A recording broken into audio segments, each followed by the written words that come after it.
Matt, tell us about the situation for you when this magnitude 8.9 hit. Well, it was absolutely unlike anything I've ever experienced before. I've been living here for 8 years now, and this was quite simply the biggest, longest-lasting earthquake I've ever experienced here. And that's it, because Kyung La, our reporter there, was saying that she thought it was 4 to 5 minutes. Was that your sense as well? Yes, the ground was rolling for an extended period of time. I wasn't exactly sure what to do or where to go. I'd never been prepared for anything like this. My wife and I stood outside and basically held on to the outside of our house. You couldn't even stand up. I mean, literally at the peak of these waves that were washing over the ground, you literally could not stay on your feet. You had to kind of crouch down in a ball or put your back against something so you didn't fall. And that's exactly what we did for the length of the duration of it, which I would say was about probably a minute to 2 minutes. It felt like a lot longer than that, let me tell you. Indeed. And are you saying that you live there, or that you're actually traveling there? I actually live here. I've lived here for the last 8 years, and I live on the west side of the city in a little section of Tokyo called Kichijoji.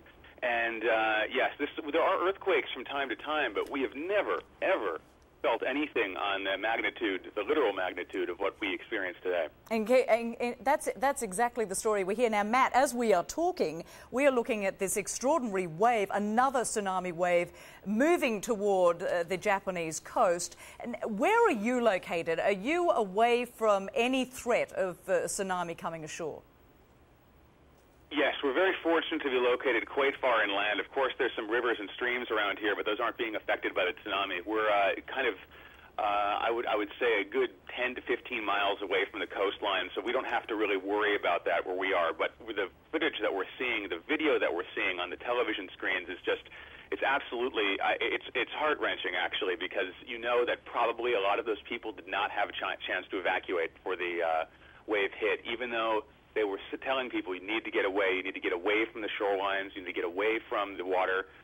Just watching this wave hit and cars and buildings and houses being swept away in it, I think we're going to see a significant number of casualties, especially up in the northern part of the country where the quake was epicentered. And as you mentioned, you've been there for a number of years. I do have to apologise because someone was actually talking in my ear when you mentioned the number of years that you've been there. How long did you say you'd been there?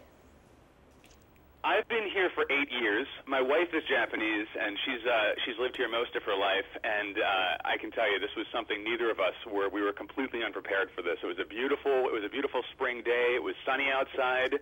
I had just come home from a little errand to the grocery store, and all of a sudden, bam! It just hit, and you could tell this was different instantly from other little tremors that we've had before. I mean, it just picked up in intensity. It ramped up. The gentle shaking, and things started coming off the shelves, things started falling off our desks, and you could hear this strange, eerie creaking sound of all of the buildings all around us as they were kind of shaken by the tremor of the ground. And it was something I hope I never have to hear again, but unfortunately we keep getting aftershocks.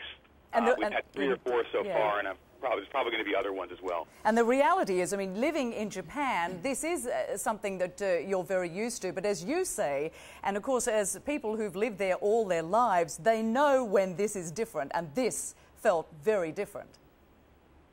It absolutely did. I think this is going to be a tremor to remember, so to speak, and I think people are going to be talking about this for a long time to come, because really, Tokyo hasn't seen anything like this in decades.